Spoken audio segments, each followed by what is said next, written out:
Catherine de Cleves, along with her sisters Marie and Henriette, were elegantly referred to as the Three Graces by their contemporary, the writer Pierre de Brantôme.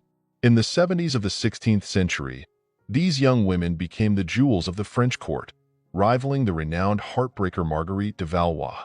The youngest, Marie, captivated Prince Henry of Anjou, dispelling the myth of his unconventional views on love.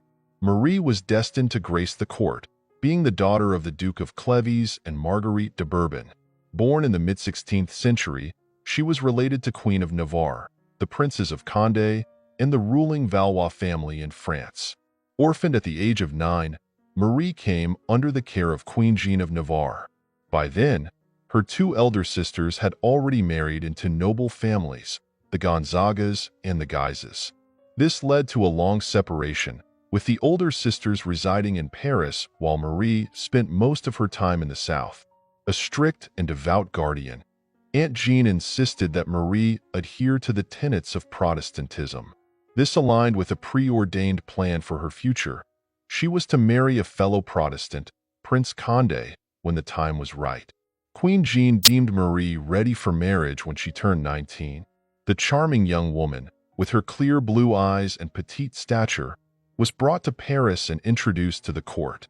Her fiancé maintained a distant demeanor, while another prince from the Valois line, Henry of Anjou, was immediately smitten with Marie. Soon, he was to leave Paris for the royal crown of Poland. It was hardly a romance, fraught with obstacles.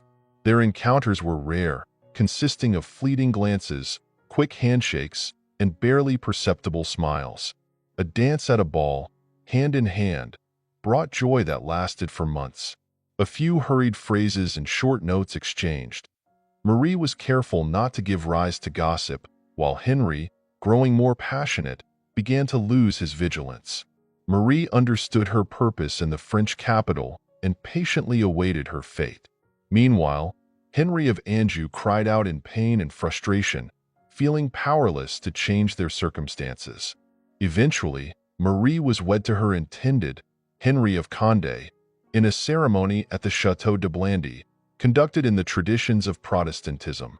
A second ceremony had to follow, according to Catholic rites, as mandated by the court. Henry, aware that his departure for Poland was inevitable, delayed as long as possible. He was proclaimed sovereign, yet he wouldn't set off for another 6 months. Although a throne awaited him in Warsaw, his thoughts remained in Paris. There, far from Marie, Henry began to contemplate the possibility of his beloved divorcing her husband. However, any attempt to discuss this with her family was met with a wall of misunderstanding. Catherine de' Medici, the mother of the Polish king, wanted nothing to do with the idea. She was searching for a more advantageous match for her son, one that was far more appealing than the daughter of the Duke of Cleves. In her letters to him, she urged him to consider a genuine dynastic alliance. Marie's married life was far from happy. Henry of Condé was more focused on politics than on his wife and behaved like a typical jealous husband. Of course, he was aware of the affection that the other Henry held for her. Marie's correspondence was closely monitored. What if a letter arrived from Poland? It's likely that letters did come. Henry of Anjou was eager to return home. After the sudden death of his brother, King Charles IX, he simply fled Warsaw. On his way back, now knowing he also bore the crown of France, Henry had it all planned out. He would ensure Marie's marriage was annulled.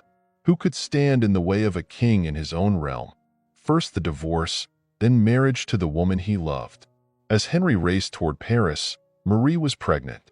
Her husband, fearing for his life amid the renewed religious wars, had taken refuge in Germany.